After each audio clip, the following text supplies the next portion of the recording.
Gavin Froehlich.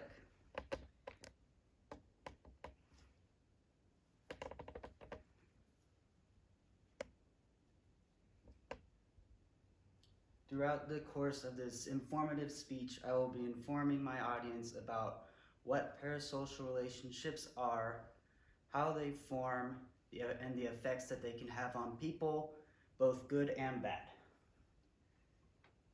So, what is a parasocial relationship? A parasocial relationship is a one-sided relationship between you and another entity that does not know that you exist. So, for example, if you're following a celebrity on social media, you may be a fan of the celebrity, but that celebrity does not know that you exist.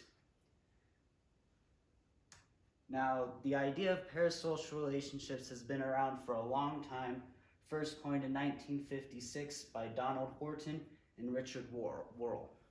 And this was used to describe in theatrical plays where the audience would become invested and immersed into the play that was playing out in front of them.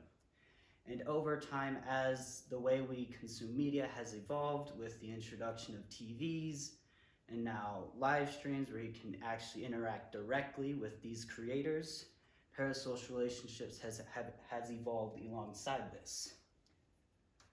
Now, you may be thinking, I don't think I'm in a parasocial relationship, but that's probably not true. You've probably had one before, or you're in one right now. So this could be a show you watched all the way till the end, a book or video game that you are completely immersed into the story and its characters, an athlete or sports team that you tuned in every week to watch, or the stuffed animal you received as a child, gave it a name and personality so you had someone to talk to.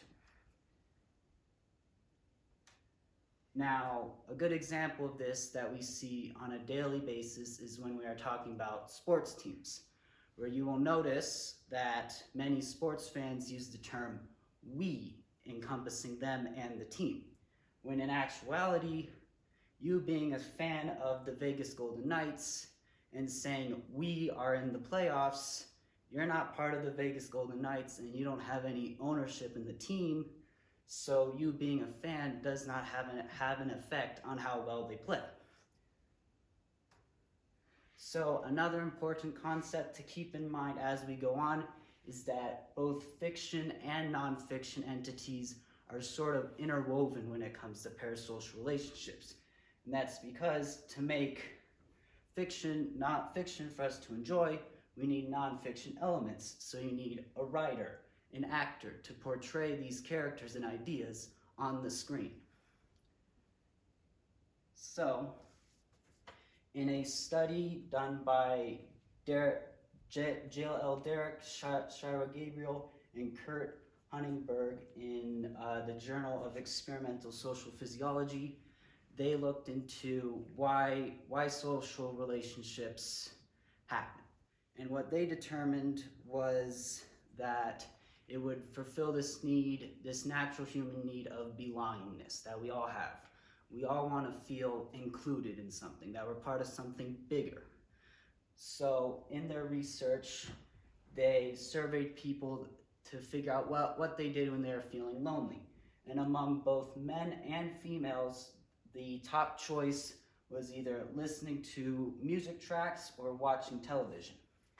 And that's because when they tuned in to their favorite TV show or listened to their favorite song, it helped them cope with that feeling of loneliness and gave them that sense of belonging, leading them to the conclusion that, quote, social contexts presented in technology may be useful to satisfying the fulfillment of belongingness, end quote.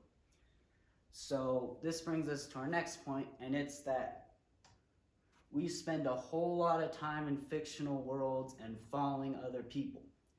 So just some of these examples, we are getting into hundreds of hours of content and literal days of us engaging in these fictional worlds or following these celebrities online. And this is important because, like an actual relationship, a parasocial relationship grows just like any other relationship with time. which is why you see parasocial relationships are most common in more long-form storytelling, where it's spread out over a long period of time of years of buildup, such as with the MCU films, where that is 10 years of storytelling, which means when you come to the end, when Iron Man passes away in Endgame, that's when you start to feel that sort of sadness, that this character that you have followed for years is now passing away.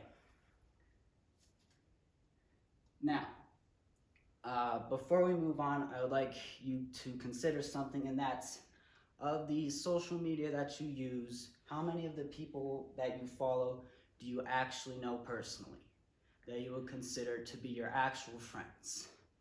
And chances are, most of the people that you follow on these platforms, you do not know. And that's because most people only consider themselves to have around 7 to 8 actual true friends.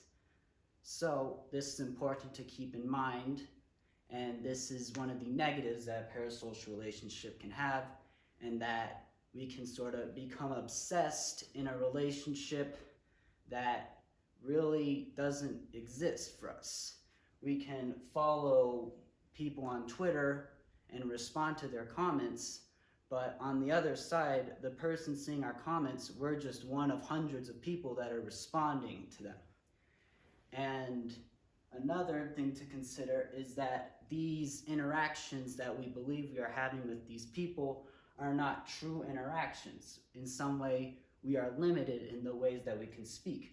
Whether we can only type so many words, we are limited to a like or a dislike, or we only have a few preset options for us to choose. Now, this also comes with a more positive side, and it's that when we choose to like or dislike something, it forces us to sort of self-reflect on ourselves. Why are we liking what we are liking? How can we make our ideas and beliefs clear and concise in this limit of words? If I would say no to any of these dialogue choices, what would I say if I were in that actual situation?